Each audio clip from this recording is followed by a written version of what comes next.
Hello friends.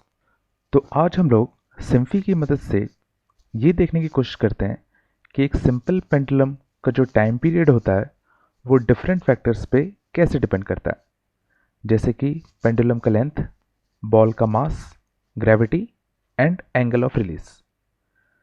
तो इसको करने के लिए सबसे पहले तो मैं क्या करता हूँ, एक सिंपल पेंडुलम क्रिएट कर लेता हूँ। तो मैंने सिंपली डिस्क ऑप्शन पे क्लिक किया और मैं एक सिंपल सा डिस्क बना लिया। अब इसको मैं क्या कर रहा हूँ, एक रस्सी से अटैच कर देता हूँ।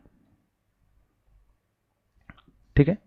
अब मैं सिंपली क्या करूँगा, यहाँ पे मैंने पहले से एक टाइमर ले रखा है।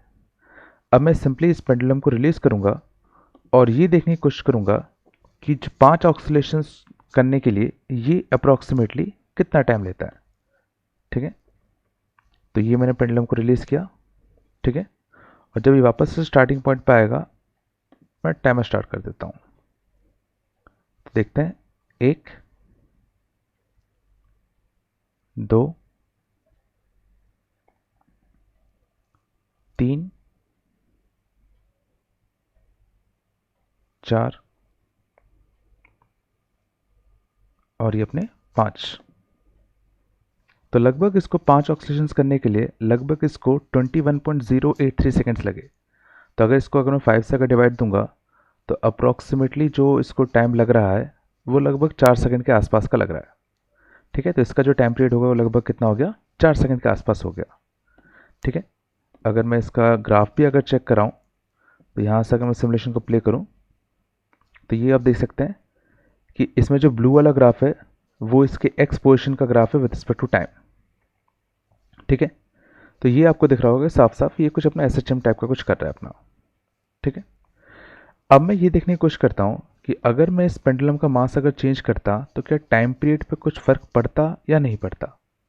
ठीक है। तो इसके लिए मैं सिंपली इस मास को क्लिक करता हूँ, सॉरी इस सर्कल को क्लिक करता हूँ और यहाँ पे इसका मास दिख रहा है 0.785। इसको मैं बहुत बड़ा कर देता हूँ, 5 कर देता हूँ। और अब मैं देखता हूँ कि अब इसके टाइम पीरियड पे कुछ फ़र्क पड़ रहा है कि नहीं पड़ रहा। ठीक है। तो वापस से मैं इस टाइमर को 0 पे सेट कर देता हूँ। देखते हैं, 1, 2, 3, 4 और ये अपना 5। तो देखिए वापस से जो टाइमर आया वो वापस से अप्रॉक्सीमेटली 21 के आसपास ही आया। मतलब मास में इतना बड़ा चेंज करने के बावजूद भी इसके टाइम पीरियड पे ज़्यादा फर्क नहीं पड़ा। मतलब पेंडुलम का जो टाइम पीरियड होता है वो मास से क्या होता है, इंडिपेंडेंट होता है। अब मैं क्या करता हूँ, इस वर्ल्ड की जो ग्रेविटी है, इनिशियली जो ग्रेविटी यहाँ एक्ट हो रही है वो यहाँ पे आपको दिख रहा होगा कुछ -5 के आसपास है। ठीक है। ये अपन एडिट कर सकते हैं। अब मैं क्या करता हूँ, इसी ग्रेविटी को मैं चेंज करके यहाँ पे इसको -5 से -10 कर देता हूँ। ठीक है। तो ये मैंने ग्रेविटी को -5 से -10 कर दिया। ठीक है। और मैं इसकी वेलोसिटीज़ को वापस से रिसेट कर देता हूँ। ठीक है। अब मैं इसको यहाँ से वापस से रिलीज़ करूँगा और वापस से नोट करूँगा कि अब इसका टाइम पीरियड लगभग कितना होगा। तो मैं वापस से सिमुलेशन को रन करता हूँ और जैसे ही वो स्टार्टिंग पॉइंट पर आएगा मैं टाइमर रन कर दूंगा। देखते हैं, 1, 2, 3, 4 और ये अपना 5। तो अप्रॉक्सीमेटली अब जो इसको टाइम लगा वो 5 ऑक्सीजन करने के लिए कुछ 14 सेकेंड्स के आसपास लगा। मतलब इसका जो टोटल टाइम पीरियड था वो कम हो गया। टाइम पीरियड कम हो गया मतलब एक ऑक्सीलेशन करने के लिए इस पेंडुलम ने जितना टाइम लगाया वो पहले ज़्यादा लगा रहा था, अब कुछ कम लगा रहा है। मतलब ग्रेविटी इंक्रीज करने से इसका जो टाइम पीरियड है वो कम हुआ। मतलब टाइम पीरियड एंड ग्रेविटी जो होंगे वो पक्का है आपस में इन्वर्स रिलेशन लॉ फॉलो कर रहे होंगे। तो ये हमने देखा कि कैसे ग्रेविटी का फर्क पड़ेगा। अब मैं क्या करता हूँ, इसका जो एंगल ऑफ रिलीज है उसको चेंज करता हूँ। तो मैं इसको थोड़ा ऊपर एंगल से रिलीज करता हूँ। देखते हैं कि अब इसके टाइम पीरियड पर कितना फर्क पड़ेगा। वापस से मैं स्टार्ट कर दूंगा। देखते हैं, 1, 2 3 4 अपना 5।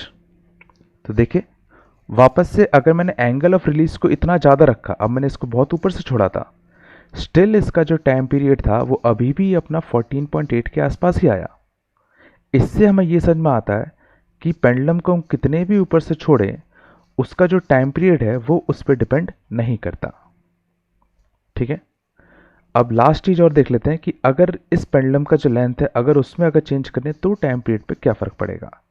तो उसको करने के लिए मैं क्या कर रहा हूँ, एक नया पेंडुलम बना लेता हूँ। तो इसको मैं डिलीट कर दे रहा हूँ, यहाँ से मैं एक नया पेंडुलम बना देता हूँ और इस बार जो मैं इसकी जो रॉड है उसको मैं छोटा कर देता हूँ।